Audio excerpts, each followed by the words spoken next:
जय हिंद। आपने थंबनेल में देखा कि हिंदू और भगवा कभी आतंकवादी नहीं हो सकता है। जी हां, आपने सही देखा। 1990 के दशक का वो दौर जब जम्मू कश्मीर में आतंकवाद चरम पर था। घर के घर, परिवार के परिवार, मोहल्ले और गांव के गांव आतंकवादियों द्वारा सरेआम दिन दहाड़े गोलियों से भून दिए जाते थे।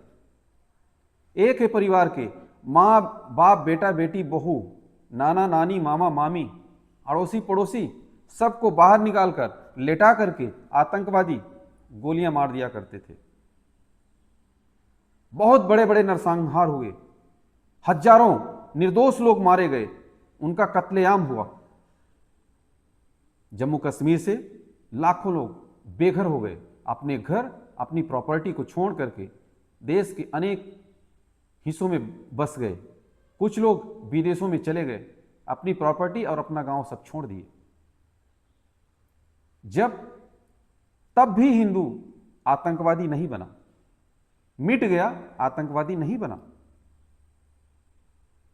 जब हिंदू पत्थर को पूजता है, पत्थर में भगवान देखता है, कण कण में भगवान देखता है, पानी को अपना देवता मानता है, वायु को अपना देवता मानता है, पेड़ को अपना देवता मानता है, सूरज और चांद को देवता मानता है, तारों में सप्तऋषि देखता है, जब कभी पूजा होती है तो कहता है कि धर्म की जय हो। यह नहीं कहता कि हिंदू धर्म की जय हो, बाकियों की जय ना हो। प्राणियों में सद्भावना हो, सभी प्राणियों की बात करता है, सिर्फ हिंदू धर्म के प्राणियों की बात नहीं करता है। इस चराचर जगत में जितने भी प्राणी हैं सबकी बात करता है। प्राणियों में सद्भावना हो, विश्व का कल्याण हो, विश्व की कल्याण की कामना करता है। हमारे वेद पुराण कहते हैं, अयम निज परोवेति गणना लघु चेतसाम उदार चरिता नाम तू वसुधैव कुटुंबकम। यानी ये मेरा है, वो तुम्हारा है, ऐसा छोटे लोग करते हैं। वसुधैव कुटुंबकम यानी पूरा संसार ही हमारा परिवार है। हिंदू इस प्रकार की भावना रखता है। अब मैं आज 2008 29 सितंबर का वो दिन जब मालेगांव, नासिक, महाराष्ट्र में एक बम धमाका होता है जिसमें 6 निशंस लोग मारे जाते हैं, 100 से ज्यादा लोग घायल हो जाते हैं। और उस 2008 सितंबर 29 का वो केस अभी तक चला आ रहा था, लगभग 17 सालों के बाद जब उस कोर्ट का फैसला एनआईए की स्पेशल कोर्ट द्वारा आया, तब ये आज मुझे इस कहानी यानी इस सच्ची घटना के बारे में आप सभी को बताना पड़ रहा है कि 2008 का वो दौर जब सिलसिलेवार कई बम ब्लास्ट हुआ करते थे। सरकार उस समय डॉक्टर मनमोहन सिंह जी की यानी यूपीए की सरकार थी। डॉक्टर मनमोहन सिंह जी प्रधानमंत्री थे। 13 मई 2008 को जयपुर में 8 सीरियल बम ब्लास्ट होते हैं जिसमें कई लोग मारे जाते हैं। पूरा राजस्थान और जयपुर ही नहीं बल्कि पूरा देश दहशत में आ जाता है कि देश में क्या होने वाला है। उसी प्रकार से जब 29 सितंबर 2008 को मालेगांव का जब बम ब्लास्ट होता है, लोगों में खौफ छा जाता है। इतना ही नहीं, 26/11 जो मुंबई भारत के दिल की धड़कन कही जाती है, भारत की आर्थिक राजधानी कही जाती है, वहां जब 26/11 को ताज होटल पर हमला होता है और निशंस निर्मम हत्या होती है, कई लोग मारे जाते हैं, कई घायल होते हैं, वो दर्द आज तक नहीं मिटा है। कई लोग आज भी तड़प रहे हैं। तो ऐसे दौर में जब ये 2008 सितंबर का मालेगांव का जो ब्लास्ट हुआ था, इसमें मैं इस सच्ची घटना को आपको सिलसिलेवार बताता हूं। इसमें दोषी बनाई गई थी साध्वी प्रज्ञा सिंह ठाकुर, जो बहुत चर्चित नाम था उस समय, और फौज सेना के lieutenant colonel Prasad Purohit, major retired Ramesh Upadhyay, Ajay Rahirkar, Sameer Kulkarni, Sudhakar Chaturvedi, Sudhakar धर द्विवेदी। इन सब लोगों का नाम उस केस में था। इन लोगों पर जांच हो रही थी, यानी Mumbai ATS anti terror squad ने इन सब पर अलग अलग आईपीसी की अलग अलग धाराओं में इनके ऊपर केस दर्ज किया, और केस दर्ज करने के बाद लगातार इनकी इंक्वायरी और जांच कर रही थी। और हद तो तब हो गया जब, ये मेरी बात नहीं है, मैं तो आज आप सभी के सामने ये बात रख रहा हूं, जब साध्वी प्रज्ञा ने ये कहा कि एटीएस के वो तमाम अधिकारी मुझे चमड़े की बेल्ट से, जिसमें लकड़ी के हैंडल लगे होते थे, और मेरे कपड़े उतरवा उतरवा करके मुझे मारा जाता था।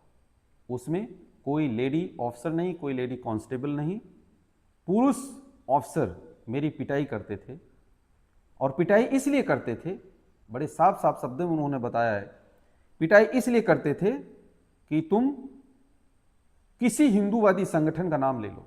हिंदूवादी संगठन का नाम का मतलब राष्ट्रीय स्वयंसेवक संघ, विश्व हिंदू परिषद, बजरंग दल, किसी न किसी का नाम लो, ताकि जो भगवा और हिंदू, यानी इस देश में 100 करोड़ से ज़्यादा और दुनिया भर में 100 करोड़ से ज़्यादा जो हिंदू रहते हैं, उनके माथे पर जो आतंकवाद की जो कालिख लग रही थी उसको स्वीकार करो। और बताया ये जाता है कि ये सब डायरेक्शन सरकार के द्वारा मिल रहा था।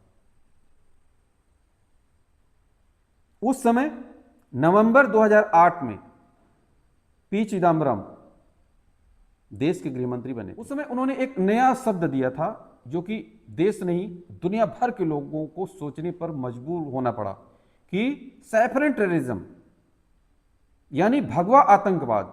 सिर्फ पी चिदम्बरम जी नहीं बल्कि कांग्रेस के नेता और मध्य प्रदेश के पूर्व मुख्यमंत्री दिग्विजय सिंह जी भी ने ये आरोप लगाया था कि ये सैफरन टेररिज्म है, भगवा आतंकवाद पाकिस्तान की आतंकवाद से भी ज्यादा खतरनाक है। वहीं तक नहीं, कांग्रेस के नेता, रायबरेली से सांसद राहुल गांधी जी, उन्होंने भी ये बात कही थी कि भगवा आतंकवाद कहीं पाकिस्तान के आतंकवाद से ज्यादा खतरनाक है। अब जब ये जांच एनआईए द्वारा चल रही थी, नवंबर 2008 में साध्वी प्रज्ञा सिंह ठाकुर और कर्नल प्रसाद पुरोहित और बाकी लोगों को अरेस्ट किया जाता है। उसके बाद इनको 2017 में जमानत मिलती है, यानी तकरीबन 9 साल तक जेल में रहते हैं। जेल की प्रताड़ना, यानी लेफ्टिनेंट कर्नल प्रसाद पुरोहित को नौकरी से जाना पड़ता है। अब नौकरी से जाने के बाद आप समझ सकते हैं कि जो बच्चे होते हैं और परिवार होता है, बच्चों की पढ़ाई लिखाई, बच्चों का भविष्य जो है वो अधर में हो जाता है। साध्वी प्रज्ञा साध्वी थी, अब उनको सिर्फ अपना जीवन और अपनी इज्जत नहीं दिख रही थी, उनको दिख रहा था कि जो भगवा पर कलंक लग रहा है वो जो है दिमाग में वो घर कर रहा था। और इधर लेफ्टिनेंट कर्नल प्रसाद पुरोहित क्योंकि फौज से थे, तो ये फौज के ऊपर आरोप लग रहा था कि एक फौजी ऑफिसर जो है वो इस प्रकार से देश के अंदर आतंकवादी गतिविधियों में लिप्त है। और आए दिन हेडलाइंस बना करती थी पेपरों में, आए दिन इन दोनों लोगों पर डिबेट हुआ करता था, लेफ्टिनेंट कर्नल प्रसाद पुरोहित और प्रज्ञा सिंह ठाकुर के ऊपर। तो अब आप समझ सकते हैं कि इन दोनों लोगों को कितनी बेइज्जती, कितना जलील, कितनी वीडियोस बनी हैं इन सब के ऊपर, जो कि इन कितने लोगों ने इन सब के ऊपर विरोध जताया है, कितने लोगों ने कितना भद्दी भद्दी बातें कही हैं कि इन लोगों ने देश में एक यानी भगवा आतंकवाद के नाम पर एक नया कीर्तिमान स्थापित किया। अब लगभग 17 सालों के बाद इस पूरे केस में एनआईए की स्पेशल कोर्ट ने जो फैसला सुनाया है, यानी फैसला सुनाया है, इन लोगों को बरी कर दिया है। बरी किस आधार पर किया है, मैं वो मेन पॉइंट बताता हूँ। फैसले की बड़ी बात, जांच एजेंसी द्वारा कोर्ट में आरोप साबित नहीं हुआ और लेफ्टिनेंट कर्नल पुरोहित के घर विस्फोट रखने या बम बनाने के सबूत नहीं मिले। जांच के दौरान फिंगरप्रिंट, मोबाइल डेटा या फिर कॉल डिटेल नहीं मिली और अभिनव भारत संगठन की फंडिंग से आतंकी गतिविधियों का कोई संबंध नहीं था। ये 4 मुख्य जो है बिंदु थे इस फैसले के, और अब इन लोगों को बरी कर दिया गया है।